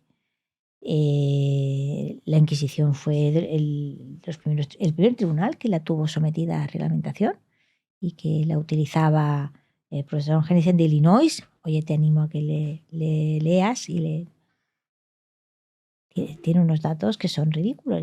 Se utilizaba tortura a 15 minutos, apenas un 2% de los casos, rarísimamente se repetía esto. Los tribunales civiles era generalizado, pero de España y del mundo. Es que era generalizado. Desde el punto de vista del derecho procesal, en cuanto a las garantías con las que se desarrollaba un proceso inquisitorial, era muchísimo más garantista que los tribunales civiles de la época. O sea, la Inquisición fue muy por delante en esto. Entonces, lo interesante aquí es cómo llega la Inquisición a convertirse en ese monstruo de los monstruos, cuando si tú ves el volumen de casos juzgados y ves la cantidad de condenas a muerte en proporción a los tribunales civiles, es ridícula. ¿Y por qué crees que tiene tanta visibilidad esto? Las hogueras, las quemas, las torturas, todo esto de lo que a mí me ha llegado, por ejemplo, durante todo este tiempo de la historia de la Inquisición. Pues por varios motivos. El primero es que la Iglesia se encargó de darle una mala fama enorme a la Inquisición. Y me interesa muchísimo destacar esto. La Inquisición española no fue nunca un organismo controlado por el clero y por el papado. Esto es fundamental. Es decir, cuando nació, que nació tarde, la Inquisición existía desde antes. O sea, desde antes quiere decir que había un tribunal o un mecanismo para controlar la pureza religiosa o que no hubiera desviaciones en la ortodoxia religiosa. Esto era así en todas partes. A ver si no nos liamos, porque tendremos a creer que esto es una cosa de los católicos o de los cristianos o de yo qué sé qué. ¿De qué murió Sócrates? Envenenado con cicuta, ¿no? ¿Con El mismo. la Sí. condena? ¿Cómo que la condena? Sí. Porque Era desorden público, ¿no? Algo no, así. asebella. No era En como... griego, asebella, impiedad, introducir dioses nuevos en la ciudad. Es decir, no respetar la ortodoxia religiosa de la ciudad de Atenas. ¿Vale? En griego, asebella. ¿Vale? Es decir, que todas las religiones del mundo han tenido su ortodoxia y la han defendido. Que es una religión y no una escuela de libre pensamiento. No nos liemos. Por lo tanto, existía evidentemente dentro del mundo católico pues un sistema de control de la ortodoxia como existe en el Islam y en todas partes. Punto. Es que una religión es una religión. Lo que singulariza la Inquisición en España en su nacimiento es que nació con una fórmula que podemos llamar sui juris, es decir, con un estatuto propio que la separaba del resto de las Inquisiciones y que la ponía bajo el control de la monarquía. Esto es un gol, ¿vale?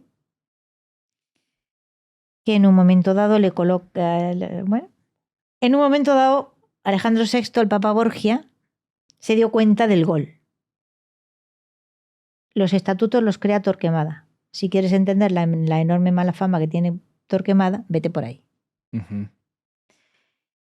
E intentó dar marcha atrás, porque se dio cuenta de que no podía permitir una institución de esa naturaleza que no fuese o no estuviese bajo el control del papado. Y ya fue tarde. Por lo tanto, la Inquisición estuvo siempre bajo el control de la monarquía. Era un órgano de la monarquía, no lo olvides. Es la corona la que nombra al inquisidor general. Y es el inquisidor general el que nombra a los distintos inquisidores que están en las distintas provincias, en una estructura piramidal. Esto quiere decir que la Iglesia no controla en absoluto la Inquisición. Y por lo tanto, la Inquisición se transformará en un sistema de control de la Iglesia dentro de la monarquía de Habsburgo. ¿Lo entiendes? ¿Vale? Entonces, ¿entiendes por qué el clero, las órdenes, las altas jerarquías, el papado incluido, no sentían ninguna simpatía por la Inquisición española? Claro, porque les estaban copiando la tostada. O sea, bueno, poco, ¿no? ejercía como una suerte de asuntos internos, ¿vale? Sí. Que les permitía, bien usada, y la usaron bien, controlar al clero en el territorio de la monarquía. Y esto, claro está, no era muy del gusto del papado, que no tenía ningún interés en que su personal fuese así controlado.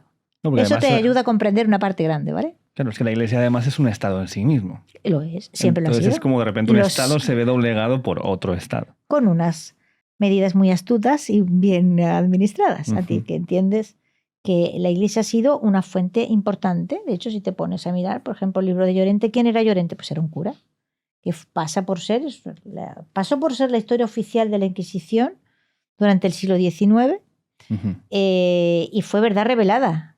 Se publica en Francia. Bueno, Llorente era español y era un cura. Es decir, una parte grande de la mala fama de la Inquisición se la da a la propia Iglesia. Ese clero que no tiene ninguna simpatía por los inquisidores que los controlaban. Si te pones a mirar los autos de fe, verás que siempre hay una gran cantidad de curas condenados. Curas, monjes, etcétera, etcétera.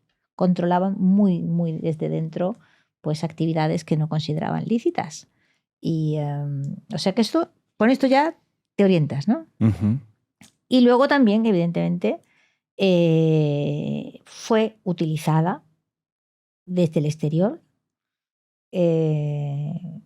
para, ¿cómo te diría yo? Exacerbar la idea de la intolerancia religiosa, ¿no? Cuando realmente, bueno, es como si esto solo hubiese ocurrido aquí, ¿no? Cuando, bueno, intolerancia religiosa era lo que había en el mundo, si es que no había otra cosa. En todas partes había un sistema para controlar que no hubiera desviaciones. En la Iglesia anglicana hasta los años 70 existió el delito de blasfemia, ¿no? Que no hay que confundir con es un falso amigo, no equivale a blasfemia. Equivale a ofensa o falta de respeto o no respeto de la ortodoxia que corresponde a la Iglesia anglicana. Es decir, esto es lo que había en el mundo. Pero, bueno, nosotros hubo un momento en el que caímos en la autarquía, que es el considerar que, bueno, las cosas que aquí habían pasado solo pasaban aquí, no pasaban en ningún sitio, ¿no? Y entonces, a partir de ahí, pues se produjo esta suerte de distopía, en el que ya ni siquiera con 20.000 papeles por delante y documentos los que quieras para demostrar que esto era una tontería, se ha podido ya. Y como, aparte ya, bueno, y luego ya viene el negocio, ¿no? O sea, luego ya viene el negocio. O sea, el negocio que está España llena de museos inquisitoriales, la gente va fascinada a verlos. Y sigue reeducando y requete educando. Luego quita tú a los grandes inquisidores. ¿Cómo vas a quitar al inquisidor de Schiller, que ha engendrado 20.000 inquisidores que están en Dostoyevsky, que están en... Quitas al inquisidor, o sea, necesitas un malo para la película y ya lo tienes ahí, no tienes que hacer más. Claro. Y la novela histórica es muy peligrosa. En este caso, Schiller no es novela histórica, pero es una obra de teatro que tuvo un éxito absolutamente atronador en su momento. Luego Verdi la transforma en una ópera, que es la que más veces ha sido representada de Verdi, y a partir de ahí tú tienes ese inquisidor aterrador que aparece una y otra vez en la literatura, que lo tenemos en Humberto Eco, que aparece hasta en la sopa, y siempre español.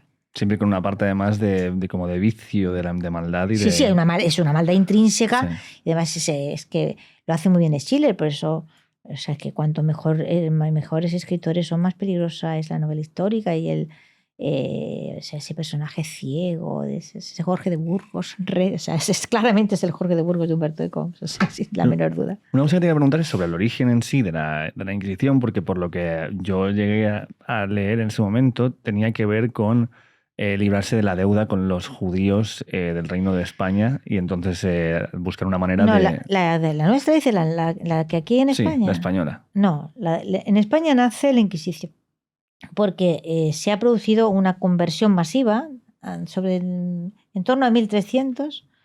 Empieza, o sea, en España, por razones que, como nos metamos en ese jardín, no salimos, había mucho más judío que en ningún otro sitio de Europa. Esto es una realidad. ¿Que por qué? Bueno, lo había. Y entonces, a partir de la creación de las órdenes mendicantes, fundamentalmente los dominicos y los franciscanos y tal, se producen grandes predicaciones, va creciendo el antisemitismo en todas partes, pero aquí se produce un fenómeno muy curioso que es el de las grandes conversiones. Y aproximadamente tenemos que entre 200 y 250.000 judíos se convierten al cristianismo, los judío-conversos. Y entonces, o sea, el hecho de que los españoles fuesen llamados primero en Italia y luego en el resto de Europa marranos, no es por casualidad. O sea, toda Europa era consciente de que aquí había muchos más judíos y que se habían producido conversiones masivas y que una parte grande de la población pues tenía una mezcla de judío.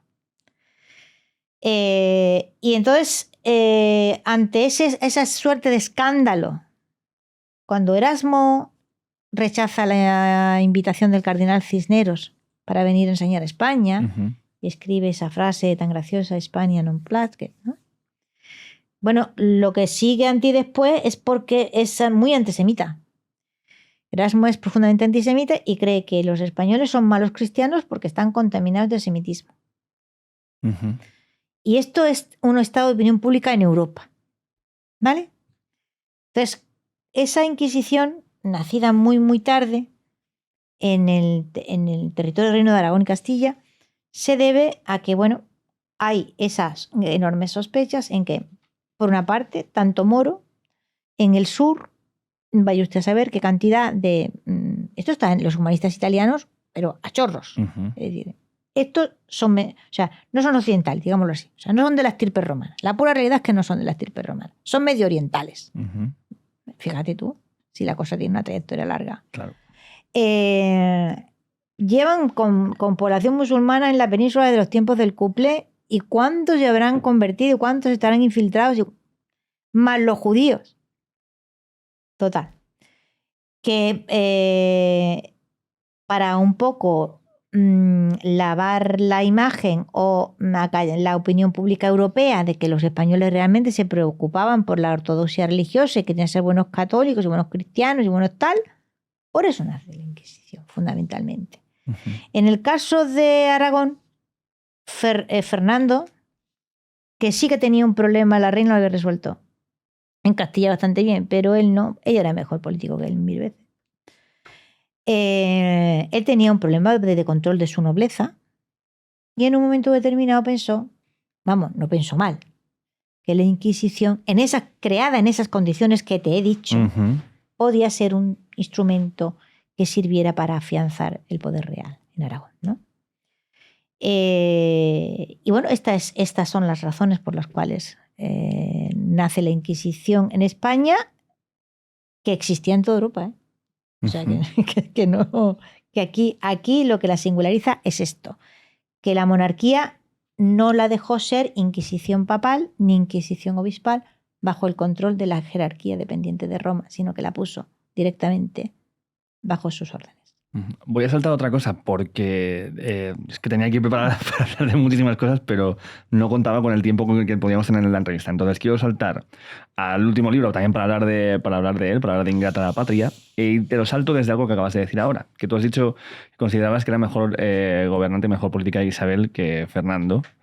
Y al leer este libro también me generaba mucho esta duda de cuánto las mujeres han tenido a lo mejor más que ver en ciertos cambios sociales y en cierto devenir de las civilizaciones, en comparación con lo que hemos aprendido muchas veces en libros de historia, que también muchas veces están escritos por hombres y quizás se quedan fuera nombres o acciones muy relevantes por parte de las mujeres. También con qué narrativa nos deja eso para entender cuál es y cuál ha sido el papel de la mujer a lo largo de la historia, en el que las narrativas recientes nos la plantean siempre como alguien sometida y con poca voz y poco hacer a lo largo de la historia. Entonces, un poco todo. Yo tengo mis dudas, ¿eh? Quiere decir que las mujeres han estado mandando a los hombres a la guerra toda la vida y no sé si ellos querían ir o no. ¿Cómo que mandando? Pero ¿ellos también querrían ir o no? ¿No eran los hombres los que mandaban a los hombres también? Vamos a ver, los hombres mandaban a los hombres y la sociedad entera los mandaba, pero no creo que se les pidiera opinión. O sea, que con esto de que las mujeres estaban sometidas, no digo que no, pero los hombres también. Porque yo no creo que fuera a gusto de nadie echarse 40 kilos de equipo a la espalda e integrarse en una legión romana con 18 años, ¿sabes? Con la posibilidad de tener 20 años de servicio por delante. Vamos, no creo que el tío le preguntaran su opinión, ¿vale? Quiero decir que, bueno, los hombres han peleado para mantener la integridad de la tribu, para defender a los niños, a las mujeres, a las crías y a todo eso. Y parece que eran ellos los que iban por delante, ¿eh? ¿O no? ¿Cómo por delante? ¿Qué quieres decir en ese sentido? Que las mujeres se quedaban en la retaguardia. Claro. Claro. Bueno, pero también eran víctimas y trofeos y conquistas en sí mismas, ¿no? ¿Y los hombres no? ¿No los cogían, no los mataban, no eran cogidos prisioneros? No sé, ¿no? O sea, sí. Aquí no ha hecho nadie lo que le ha dado la gana nunca hasta ahora. ¿Vale? Porque la vida ha sido muy dura. Muy dura hasta hace 5 minutos. Y se nos ha olvidado esto y hemos aplicado al pasado ideas del presente que son verdaderamente difíciles de aplicar. Es que cortar leña es muy duro, ¿sabes? A las mujeres les cuesta mucho. Un niño necesita de cuidados. Dicen los antropólogos que el ser humano difícilmente en condiciones de naturaleza puede sobrevivir solo con menos de 7 años. Eso significa que durante 7 años una criatura humana necesita una supervisión constante para no morir. O sea, una mujer que esté ahí pegada a esa criatura. Y esa mujer también necesita un hombre que corte la leña. Porque cortando leña hemos estado hasta hace 5 minutos. O sea que aquí ha habido que trabajar coordinadamente y cooperando mucho para que la siguiente generación saliera adelante. Y no creo que fuese voluntad de los hombres el mantener a las mujeres machacadas o nos hemos machacado todos mutuamente. ¿Vale? Ujú. O a lo mejor eso no era machacarse, sino colaborar. Cada uno en las medidas de sus posibilidades, teniendo en cuenta que tenemos un dimorfismo sexual del 20%, aproximadamente, pues entra dentro de la lógica que el que tiene más músculo corte leña. Sí, la especialización en tareas dependiendo de la habilidad, ¿no? Vale, entonces sabe que cazar y entonces la mujer tiene menos velocidad, durante el tiempo de la crianza muchísima menos. En fin, esto ha sido duro, ¿eh? Y los cambios que nos han permitido tener la cadena de frío, pues hace 5 minutos que han ocurrido. Y ahora usted se pone y traslada al pasado todos sus planteos del presente, ¿vale? Y se cree que es que había neveras de la antigua Roma. No. Esto ha sido muy trabajoso. Para todos. Y entonces yo, con este tema de la guerra, es que siempre me fijo mucho y digo, es que, por Dios, nadie se fija que los que hacían la guerra eran los hombres. ¿Vale? Condenados a los campos de batalla, generación tras generación. ¿Alguien les preguntaba su opinión? ¿No estaban marginados? Yo aquí lo que oigo como narrativa ante eso suele ser que van los hombres, pero batallas generadas por ellos mismos, porque los hombres tenemos este impulso de la invasión y tal, y que habría sido distinto si hubieran habido más mujeres al frente de las naciones. ¡Ja!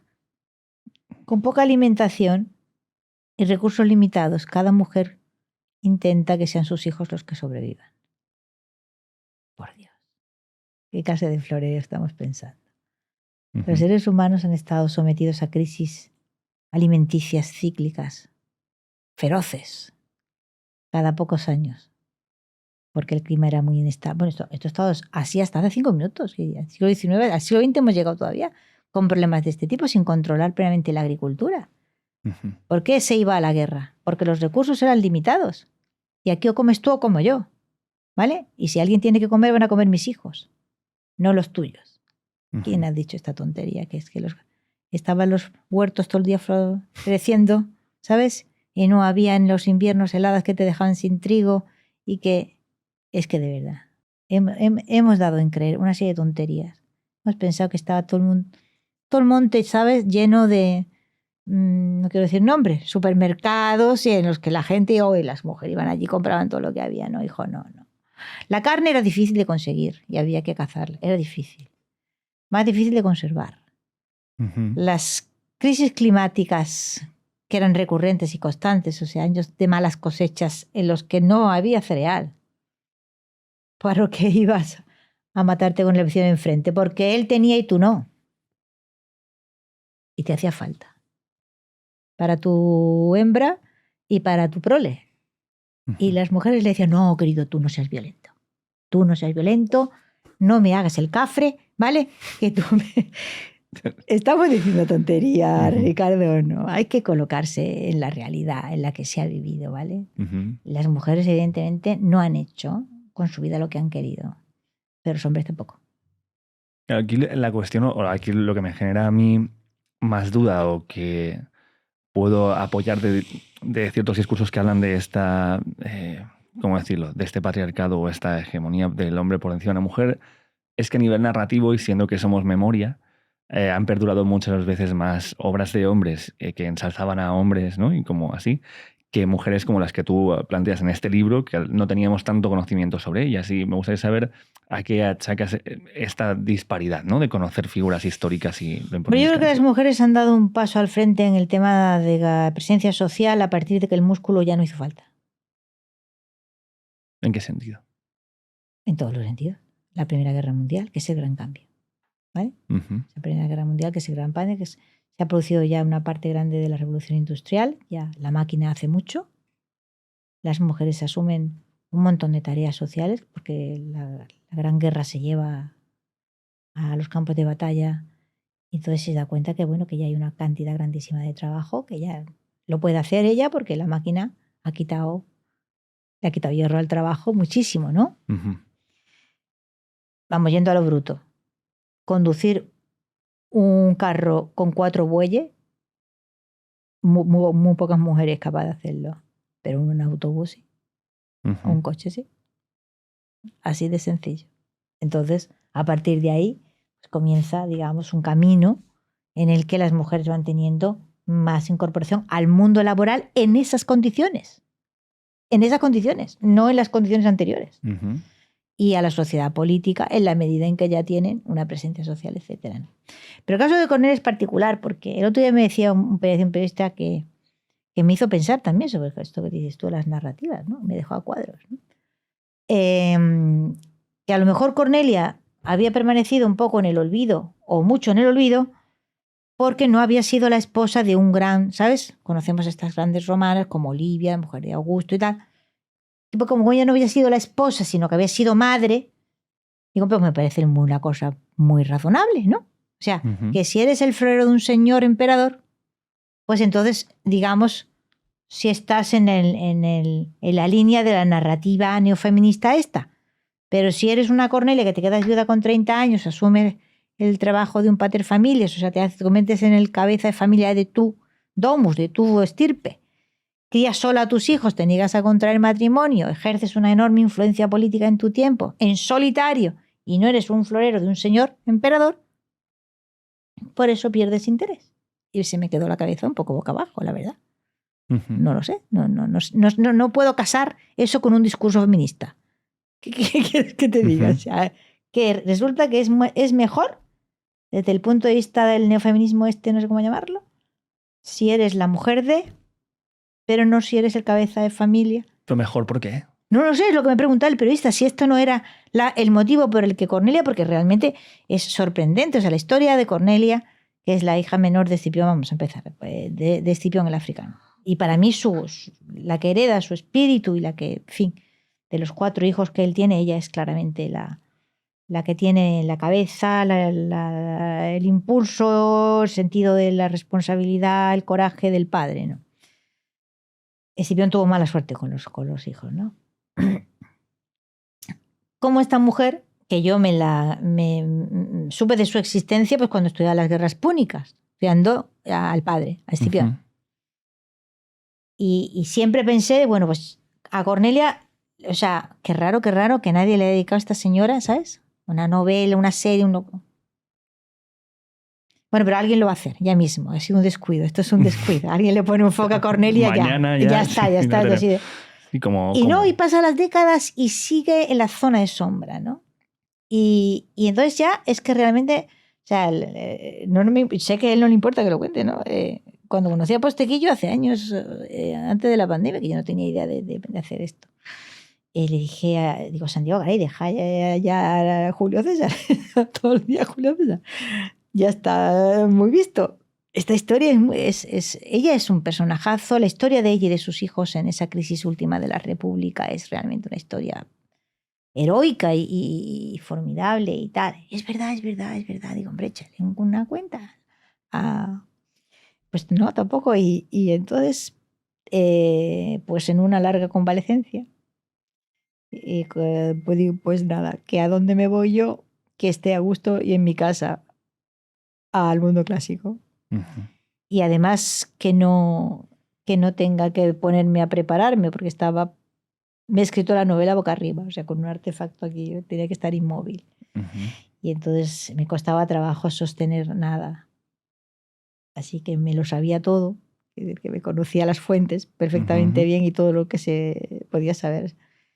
Y la verdad es que me ha salvado la vida, vamos. Quiero decir que durante muchos meses, pues Cornelia ha estado todos los días conmigo y yo con ella y ha sido una muy grata compañía. Y sigo sin entender. Bueno, a ver, intento darle una explicación en la novela a por qué cayeron en esa zona de sombra, ¿no? Ujú. O sea, realmente se cuenta, son 3 generaciones, ¿no? La parte última de la vida de Escipión el africano, cuando ella es pequeña, porque ella es muy pequeña con respecto a sus hermanos, o sea, su padre la tiene ya con los 40 y muchos, Ujú. en ese momento de amargura en que ya está siendo perseguido, acosado y que le lleva a exiliarse realmente y a escribir ese epitafio amargo que da lugar al título de la novela, ¿no? Que en latín es Ingrata patria ni osa mia bebis, ¿no? Ingrata patria no te entregaré ni mis cenizas, ¿no? Ujú. Y esa ingrata patria pues fue también una ingrata patria para ella y también para sus 2 nietos, Tiberio y Cayo, que protagonizaron pues el último intento de enderezar la República, una república que ha entrado en una crisis institucional que la va a llevar a su fin, es decir, que se va a precipitar en una espiral de guerras civiles. O sea que es el momento histórico es tan interesante. La intervención de Cornelia y sus hijos es tan interesante que no he comprendido nunca cómo esto no se le ha prestado más atención o cómo ella no ha recibido más atención. Porque Cornelia es la primera mujer a la que se le erige una estatua en el Foro de Roma. En vida. Sí. ¿Vale? En vida. Ninguna mujer había merecido un honor como ese, no ya en Roma, sino en el Mediterráneo. Vamos, ninguna mujer había sido tan honrada por la sociedad de su tiempo, tan reconocida. Su fama rebasó ampliamente el mundo romano. Fue pedida en matrimonio por un faraón de Egipto, cosas sin precedentes también. Y no se casó. No, la verdad que no lo veo. Sí. No se casó. O sea, ella, fíjate esa independencia que ella mantiene férreamente a lo largo de la vida. Oye, ¿cómo nos ha llamado la atención, ¿no?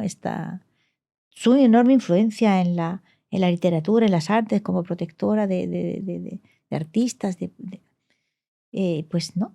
Y la verdad es que yo creo que se merecía quizás mejor pluma que la mía, pero yo he intentado hacer lo que he podido para sacarla un poco de ese mundo de oscuridad en el que estaban. Además aquí, yo no acabo de leerlo porque lo tenía en PDF antes de tenerlo en físico y no me estoy tan a gusto leyendo en PDF, me canso antes, esto es la verdad. Entonces, pero he avanzado bastante y me interesa esta visión a través del personaje de Antígona, de ella, y me he apuntado aquí el otro nombre porque me he olvidado del otro, de Emilia. Tercia también, ¿no? La madre, Emilia Tercia es la mujer de Escipión el africano. Sí. Creo que también es otra gran dama romana. Exactamente. Sí, a ver, es que las mujeres romanas tuvieron mucha presencia social y fueron muy influyentes. O sea, cuando nos encontramos con esas esposas tan famosas de emperadores cuya influencia política conocemos y que toman decisiones que afectan al imperio y tal, bueno, esto no nace ahí. O sea, esto viene de muy atrás. Las mujeres romanas han tenido una presencia, insisto, social y una influencia mucho mayor que las griegas. No las espartanas, hay que separar las espartanas no. Pero en general, si proyectamos una visión única del mundo clásico, nos desenfocamos. Porque las griegas sí que verdaderamente eran invisibles, prácticamente, ¿no? Es decir, las únicas mujeres que tenían una cierta educación y tocaban instrumentos y tal, pues eran las hiteras, pero porque eran profesionales las geishas del mundo griego, ¿no? O sea, y para que entretuvieran bien a los hombres, pues tenían una formación para que tuvieran conversación, para que estuvieran como las geishas, ¿no? Pero en el caso de Roma no, o sea, en el caso de Roma las mujeres tienen una presencia muy... Son sujetos de derecho, pueden tener propiedad, pueden iniciar pleitos, es decir, tienen... Cornelia enviuda y es la jefa de su casa. Y así se mantiene hasta el final de su vida, ¿no? O sea que en el caso de Roma no tengo yo tampoco claro hasta qué punto esto es una influencia etrusca, no lo sé. El cuento es que esto está así, casi desde los comienzos, desde los inicios, ¿no? Por ejemplo, incluso en el sacerdocio se ve, ¿no? O sea, los grandes sacerdotes romanos son parejas de sacerdotes. El Flamen Dialis es sacerdote, él y su esposa, los dos. Y ejercen el sacerdocio conjuntamente. Esto no existe en el mundo griego, ¿no? Y Antígona, pues, es esa esclava que escribe las cartas ya al final de su vida, contando pues la historia de Cornelia, sus recuerdos, sus reflexiones. Me interesaba que fuera griega, porque por varios motivos. Pero uno era que me permitía esa visión dentro y fuera. Es decir, ella está pegada a Cornelia, ella llega también muy joven a la casa de los Escipiones cuando Cornelia es una chiquilla que está aprendiendo, mejorando el griego, y Antígona pues es unos años mayor, pero poco. Pero no deja nunca de tener esa visión griega, es decir, al mismo tiempo que está siempre pegada a su señora, a la que es leal más allá de toda medida. También Cornelia lo es con ella. Está cerca, está dentro del ámbito familiar, permite contar cómo es la vida en la casa de los Escipiones y de los Sempronios, esa intrahistoria de la vida cotidiana, pero también la acompaña y está con sus hijos y también ve la vida política romana y tiene al mismo tiempo que está dentro fuera, es decir, tiene ojos griegos para mirar la sociedad romana. De vez en cuando Antígona se separa y es capaz de mirar esa sociedad romana que está observando con ojos distintos de los que la vería. Ella muchas veces lo dice, o sea, que ahí ella, que Cornelia veía esto de esta manera, pero que ella lo ve de otra, que ella tiene otros ojos distintos, ¿no? Y el estilo epistolar, pues me apetecía porque primero es un estilo muy clásico, como bien sabes. Hay cartas filosóficas, hay cartas familiares, hay cartas... Muy abandonado, totalmente abandonado. Donde la novela anda haciendo piruetas para encontrar formas nuevas, a veces áridas y alambicadas y trabajosísimas, otras que, en fin, que tienen siglos de tradición, pues no se usan, no sé por qué. Yo hice mi tesis de grado sobre las cartas de Plinio el Joven, así que el tema de la cosa epistolar clásica me lo conozco bastante bien. Y tiene muchas posibilidades, porque permite al mismo tiempo una cercanía de familiaridad, una voz como que muy, muy cercana al oído, ¿no? Como muy íntima, pero también permite tratar de muchos asuntos, ¿no? Y bueno, pues es sobre esa estructura que he intentado contar, no solamente la historia de Cornelia y de sus hijos, sino también ese tremendo momento de crisis política que va a precipitar a Roma en una espiral de guerras civiles que terminará con la República, ¿no? Para mí el momento de no retorno ya es el asesinato del hijo mayor de Tiberio, ¿no? Creo que es ese momento en el que ya la República está definitivamente condenada y no va a poder encontrar una forma de restaurarse en sus principios, que es lo que ellos pretenden. O sea, es el empeño de Cornelio y de sus hijos es restaurar esa república de forma que el régimen político que ha permitido que Roma, que era una aldeilla del Lacio como otras, ¿no?, se transforme en un gran poder del Mediterráneo, no se venga abajo, ¿no? Yo, a título personal, y para ir terminando la entrevista que tienes que marchar ya, mi visión es como me ha sorprendido y tengo ganas de seguir leyéndola por el hecho de ver una figura histórica que es una mujer con poder claro, evidentemente con oposiciones a ese poder desde la parte de fuera, pero con una muestra de cómo de difícil lo tienen esas oposiciones también. O sea, de cómo que muchas veces cuando ves figuras históricas femeninas y narradas, suele parecer como ya casi alguien en contra de los elementos y de lo imposible, a lo cual su destino simplemente es a veces fracasar o generar un cambio muy grande, pero porque el sistema tiene que cambiar en pos de lo que está diciendo. Y aquí es una figura política más en el cual el que sea mujer o no tiene una parte de la importancia, pero no es tampoco la parte más importante. Bueno, ella realmente, fíjate, ella es la que crea todo el entramado de apoyos a sus hijos para que ellos puedan desarrollar su carrera política, ¿no? Enfrentándose además, bueno, a un problemón interno, digamos, porque esto también es un culebrón en gran parte, que es el hecho de tener los enemigos dentro de su propia familia, ese Escipión Emiliano, cuya muerte es uno de los grandes misterios de la historia de Roma. Bueno, ahí intento esbozar alguna posibilidad, ¿no?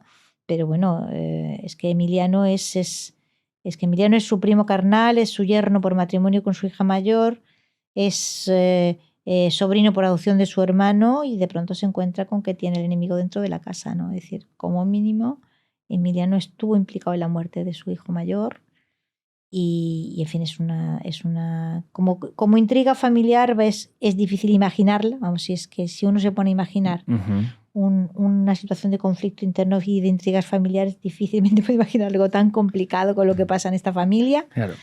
Como situación política es fascinante. Ella en sí misma es un personaje En fin, que yo no sé, yo no he entendido nunca por qué nadie se ha fijado en Pero hay una cosa que es una Africana. palabra en otro momento, pero que es ver, y cada vez que... A mí lo que me gusta de la novela y de las ficciones históricas es ver cómo en realidad no hay mucha separación entre las pulsiones personales e individuales con las necesidades de un pueblo de un momento histórico, que muchas veces está entrelazado mi relación contigo. Y da la casualidad que como tú y yo, en lugar de ser panaderos, estamos en un estrato de la sociedad tan alta, nuestras movidas personales derivan en cosas que cambian todo un entorno, toda una civilización y toda una forma de entender la realidad. Y eso me parece que la historia está lleno de eso. Sí, es que lo que te decía antes, por eso yo lo de las teorías conspirativas he sido siempre muy poco partidaria de ellas. O sea, es todo como muchísimo más azaroso. Y fíjate si Tiberio hubiera conseguido llevarse el gato al agua, si Cornelia y sus hijos hubieran conseguido apoyos suficientes como para que esa reforma agraria hubiera salido adelante y quizás no hubiera habido esas 3 guerras tremendas, Claro, 3 cambia la guerras historia. y cambia la historia completamente. Pero por cuestiones de pulsiones individuales y egoístas. Eso es lo que me fascina. Sí, claro. Hombre, yo no sé hasta qué punto en el caso de ellos es un puro egoísmo. Yo separaría mucho, yo siempre lo digo, O sea, el patriotismo es patriotismo de boquilla o cuando te cuesta el dinero. En el caso de los escipiones era un patriotismo que les costaba el dinero. O sea, primero le costó el dinero a su padre, ¿vale? Que tuvo que pagar de su bolsillo la participación de la caballería númida en la batalla de Zama, porque el Senado le negó el dinero y él necesitaba que Cayo Lelio tuviera un apoyo con otra clase de caballería más ligera, ¿no? Y ese Escipión el africano empeñó propiedades y vendió tierras para poder pagar esa caballería ligera númida que él necesitaba. Y en el caso de su hijo, de su nieto Tiberio, también en un momento determinado, no sé si has llegado ahí o no, está dispuesto a comprar con su dinero a uno de los tribunos, a comprarle las tierras, ¿vale? Que le van a ser confiscadas para que no sea perjudicado económicamente, de forma que no oponga su veto a la ley de reforma agraria. Es decir, está dispuesto a poner por delante su patrimonio para que esas leyes que pretenden acabar con el tremendo empobrecimiento que había sufrido el campesinado romano puedan salir adelante. A mí eso, bueno, pues hay el patriotismo de boquilla y el que no lo es. Y creo que estos escipiones estuvieron dispuestos a jugarse, bueno, a que les costara el dinero, vamos, el beneficio de Roma. Y bueno, yo no lo llamaría eso una pulsión egoísta. Muy parecido a lo que ha pasado en este país últimamente. Dejémoslo. Corramos un estúpido velo. Dejémoslo. Ahí lo dejamos. Muchas gracias, Elvira Roca Barea, por venir aquí. Gracias a ti, Ricardo. Te extiendo invitación para la próxima vez que publiques algo para que y vengamos con más tiempo, porque me he dejado aquí muchas cosas fuera de las que hablar. Yo encantada de venir aquí a Tu sentido de la birra, que hemos encontrado un montón de sentidos. A la birra y a otras cosas. Sí. Muchas gracias y gracias, gente, por seguirnos hasta aquí. Tenéis allá donde compréis el libro, lo podéis encontrar y nos vemos en otra ocasión. Hasta luego.